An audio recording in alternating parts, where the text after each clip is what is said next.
पाकिस्तान में जितना भी हिंदुओं का प्रॉपर्टी है वो तो सरकार ने ले लिया और बाकी जो भी करना था कर लिया। यहां से जो मुसलमान गए उसमें ज्यादातर लोगों ने अपना प्रॉपर्टी को वक्फ के तहत डिक्लेयर करके गए। और सर आदाब, मैं हूं सफदर रिजवी, आप देख रहे हैं लाइव एक्सप्रेस चैनल। आपसे गुजारिश है कि इस चैनल को सब्सक्राइब करें, लाइक करें, शेयर करें और कमेंट करें। अब देखें एक अहम खबर। मोदी सरकार संसद में वक्फ अमेंडमेंट बिल पास करवाने में नाकाम रही। विपक्ष के नेताओं ने इस बिल पर न सिर्फ कड़ा विरोध जताया बल्कि मोदी सरकार को मुस्लिम दुश्मन भी कहा। नतीजतन सरकार ने अपनी इज्जत बचाने के लिए वक्फ बिल को ज्वाइंट पार्लियामेंट्री कमेटी जेपीसी के हवाले कर दिया। कुल मिलाकर ये कहा जा सकता है कि अब ये वक्फ अमेंडमेंट बिल ठंडे बस्ते में चला गया है। लेकिन इस बिल ने मोदी सरकार को पूरी तरह से नंगा कर दिया है और बता दिया है कि मोदी सरकार मुसलमानों से किस हद तक नफरत करती है।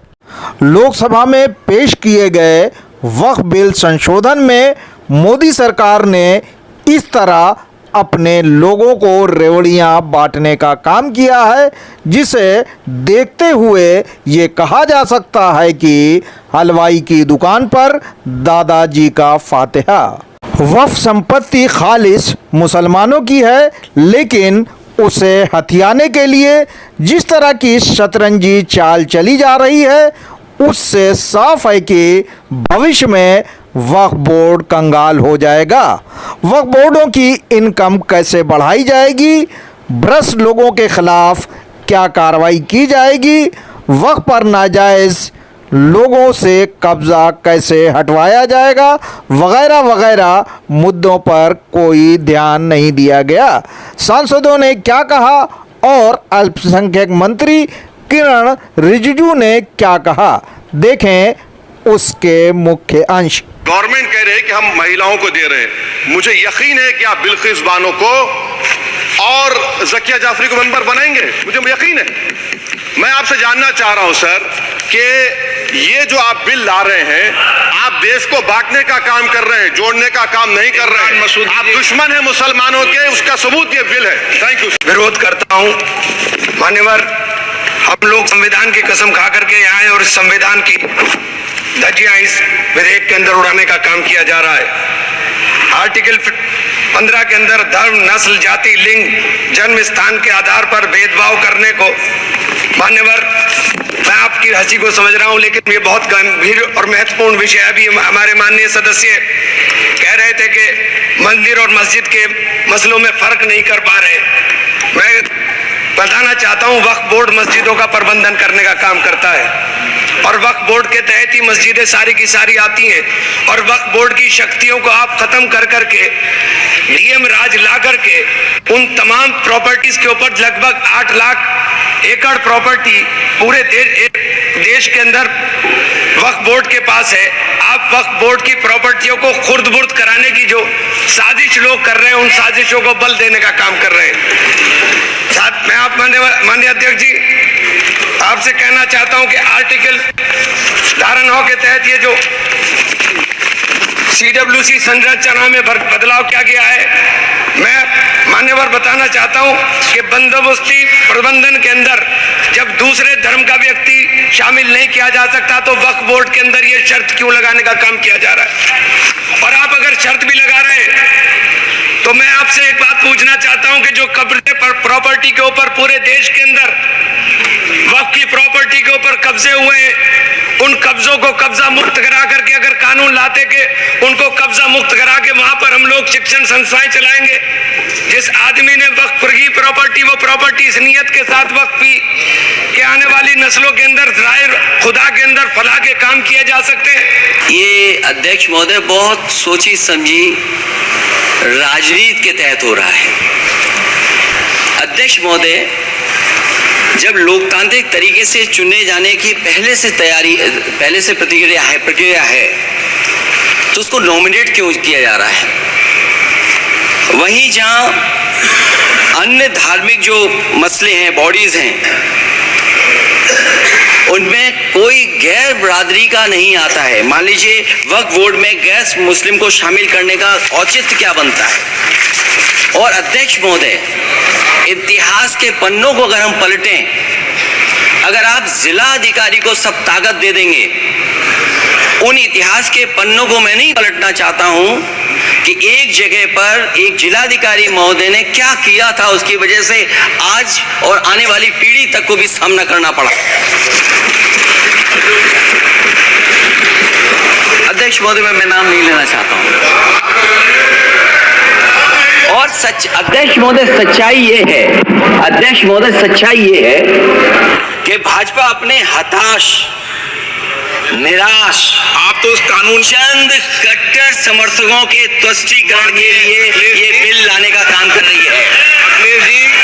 अध्यक्ष महोदय, आज तो हमारे आपके अधिकार कट रहे हैं। मैं याद कीजिए अध्यक्ष महोदय, मैंने आपसे कहा था कि आप लोकतंत्र के न्यायाधीश हैं, और मैंने अध्यक्ष महोदय सुना इस लॉबी में कि कुछ अधिकार आपके भी छीने जा रहे हैं। उसके लिए हम लोगों को लड़ना पड़ेगा आपके लिए।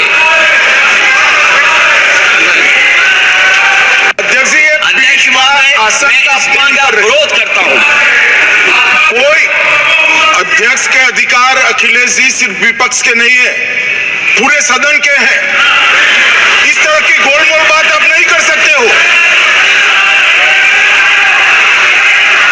आप नहीं हो अध्यक्ष के अधिकार के संरक्षक।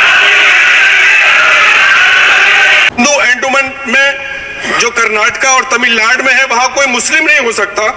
और 26 में आर्टिकल 26 का वायोलेशन है। 4 धाम में ये लिखा हुआ वाज़े तौर पर कि सिर्फ हिंदू होगा। बिहार, उड़ीसा में भी यही लिखा हुआ है। पंजाब, हरियाणा में गुरुद्वारा प्रबंधक कमेटी में सिर्फ सिख होगा ओनली, और ये उनका अधिकार है, इसको माना गया है। लेकिन मुस्लिम के साथ में यह अन्याय क्यों है? हम अपने वकार को, अपनी इज्जत को, अपने मुल्क की, अपने शान को, अपने संविधान को खुद अपने पैरों तले रौंद रहे हैं। और वक़्फ़ एक मुसलमानों का मजहबी अमल है, एक मजहबी फरीजा है। इससे उनको महरूम कॉन्स्टिट्यूशन के जरिए से भी कोई ताकत नहीं कर सकती। सर, ये हम बहुत बड़ी गलती करने जा रहे हैं, जिसका खुमियाजा हमें अभी नहीं, सदियों तक हम भुगतते रहेंगे, क्योंकि हम खुद अपने कॉन्स्टिट्यूशन को, संविधान को, उसकी पामाली कर रहे हैं। मैं आपका बहुत मशकूर हूँ। ये बिल जो यहाँ पे लाई जा रही है और जिसको पास करने की कोशिश की जा रही है, इसके बारे में पूरे मुल्क में जो भी सेकुलर लोग हैं उनको खदशात हैं। ख़ास तौर पे जो मुस्लिम कम्युनिटी है उसको खदशात हैं। ये बात इस हाउस को, सबसे कोई भी किसी भी पार्टी का हो, उसको ये बात याद रखनी चाहिए कि हिंदुस्तान को अगर पूरी दुनिया में जाना जाता है, वो अपने सेकुलरिज्म के लिए जाना जाता है, वो अपनी जमहूरियत के लिए जाना जाता है, वो आज़ाद अदलिया के लिए जाना जाता है, वो आज़ाद मीडिया के लिए जाना जाता है। आप इस तरह की बिलें लाके इस मुल्क का इमेज खराब कर रहे हैं, मेहरबानी करके। इससे मुसलमानों के खदशात बढ़ रहे हैं। ऐसी चीजें मत कीजिए, इस मुल्क को मुतहद रखिए, तब ये मुल्क तरक्की करेगा। शुक्रिया। Demand division sir, this is my right. I want division sir, please. आपका राइट तो है, लेकिन राइट जो है इस पे कैसे राइट बनेगा आपका? सर, हम तो शुरू से बोल रहे हैं डिवीजन। शुरू से तो बोल रहे हैं। आप ही नहीं सुने तो मैं क्या करूं सर? नहीं, मेरा तो राइट है। हम तो स्पीकर नहीं सुने तो कैसा होगा सर? ना, मैं तो शुरू से बोल रहा हूँ डिवीजन करवाइए, डिवीजन करवाइए। प्रश्न है कि विधेयक को पुनर्स्थापित करने की अनुमति प्रदान की जाए।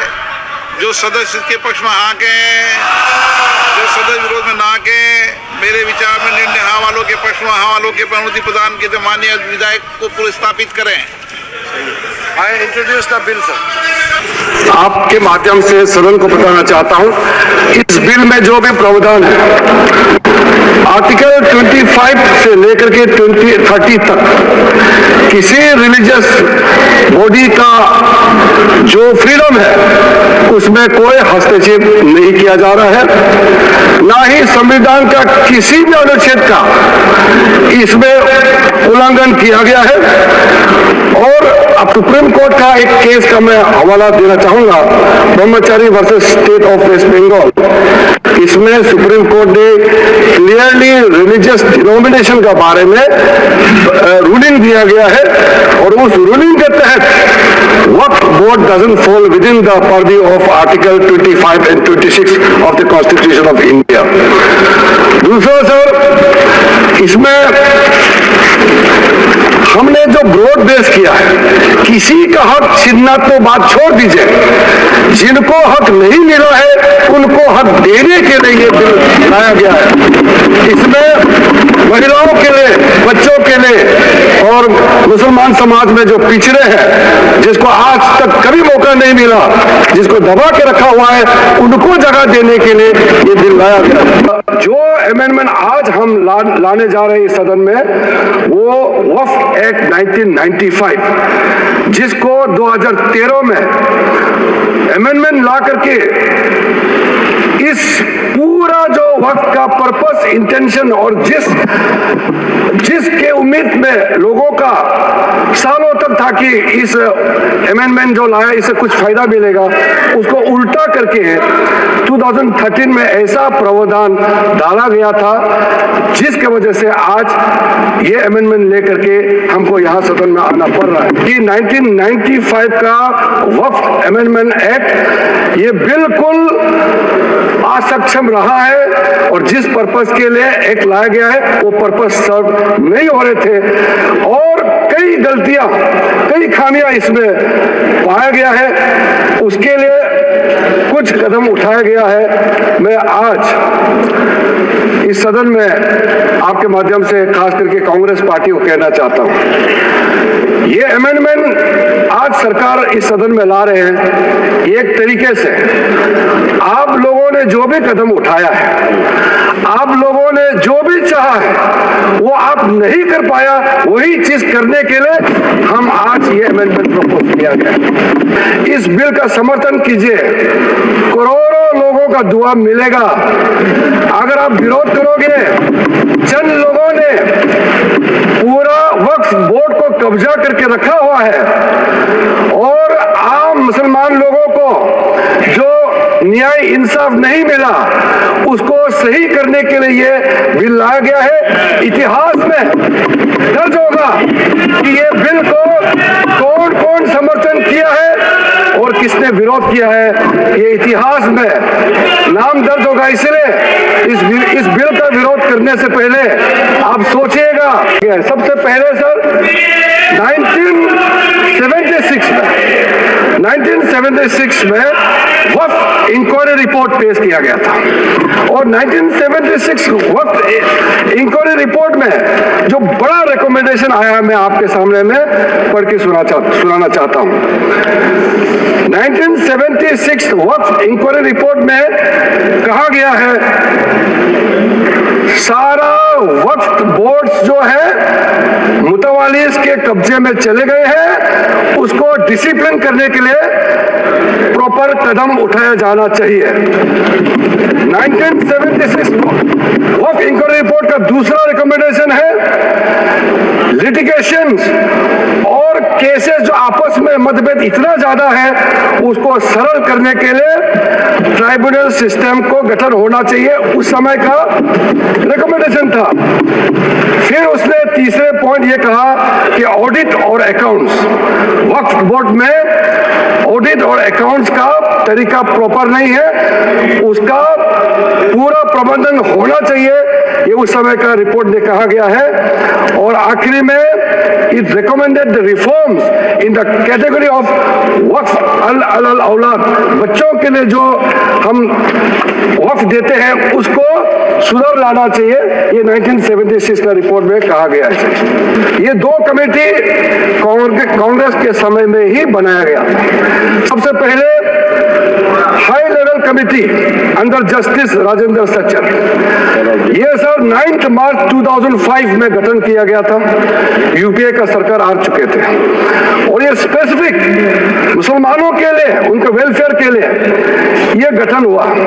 और सचर कमेटी का जो रिपोर्ट है ये हम सब मालूम है। मैं सिर्फ रेलेवेंट पोर्शन आज इस सदन में बताना चाहता हूं। सचर कमेटी का जो पहला रिकमेंडेशन है, इसमें कहा गया है एनुअल इनकम जितना वक्फ बोर्ड का प्रॉपर्टीज है 4.9 लाख रजिस्टर्ड वक्फ प्रॉपर्टीज, ये सिर्फ 163 करोड़ ही आमदनी जनरेट होता है।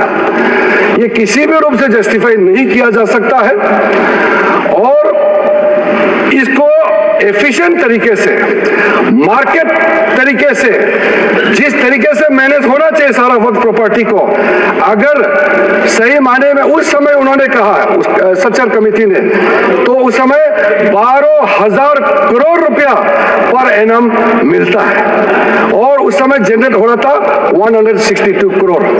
लेकिन मैं साथ साथ ये भी कहना चाहता हूं, क्योंकि वो कमेटी का रिपोर्ट है और मैं माइनॉरिटी अफेयर्स का मंत्री होने के नाते जो हम लोगों ने स्टडी किया है,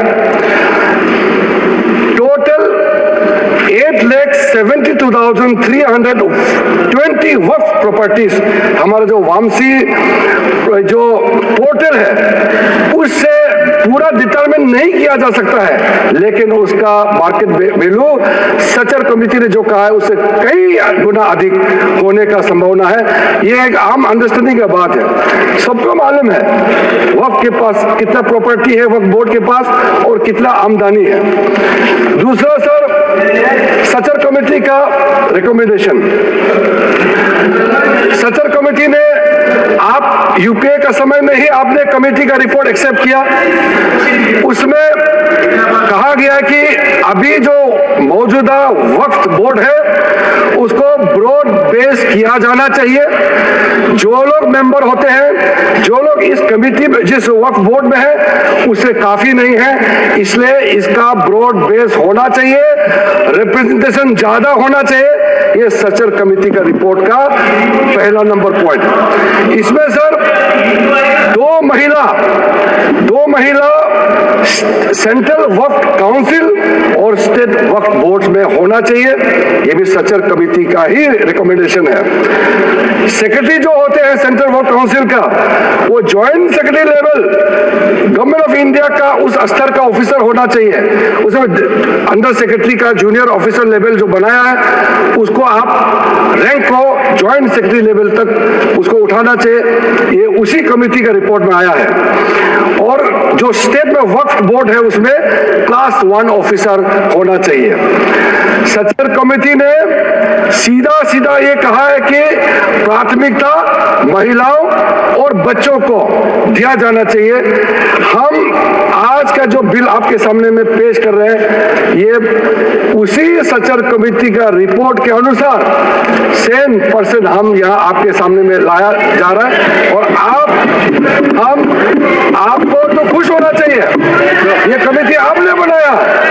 दूसरा कमेटी ज्वाइंट पार्लियामेंट्री कमेटी, जो ज्वाइंट पार्लियामेंट्री कमेटी कॉन्स्टिट्यूट किया गया है, जिसका अध्यक्षता के रहमान खान जी उस समय कैबिनेट मिनिस्टर भी रहे, माइनॉरिटी अफेयर्स मिनिस्ट्री का भी मंत्री रहा है, उनके डिप्टी स्पीकर भी रहा, डिप्टी चेयरमैन राज्यसभा में रहा है और उन्हीं के अध्यक्षता में पूरा पार्टी के सदस्य हमारा भारतीय जनता पार्टी से भी मेंबर थे।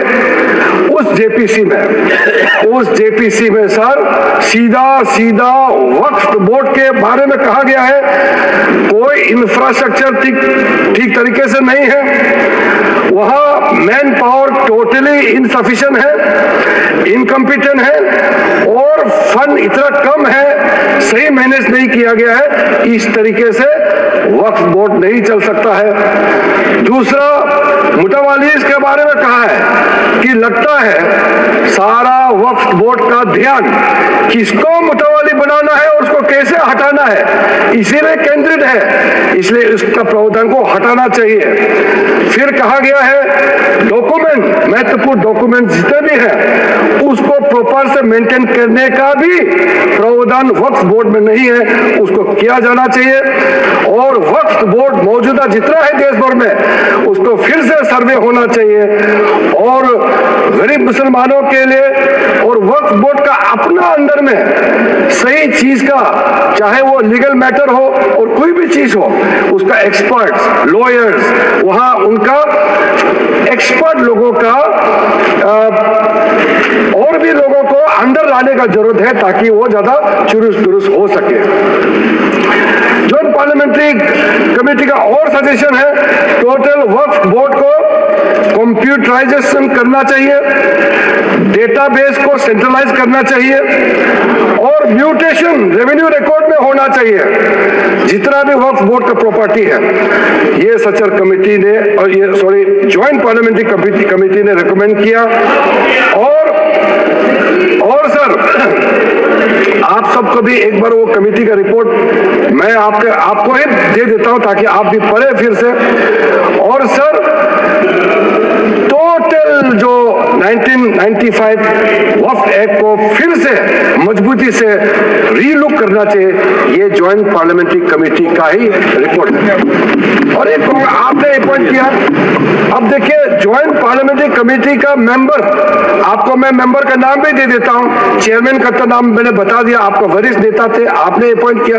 ये सारा रिकमेंडेशन आज आपको हमको शाबाशी देना चाहिए, जो आप नहीं कर पाया वो हम ला रहे हैं सदन में। इस 1995 का वक्फ एक्ट में ऐसा प्रावधान है जिसका बाकी कानून के ऊपर में ओवरराइडिंग इफेक्ट था सर। क्या ऐसे कानून हमारे देश में होना चाहिए सर?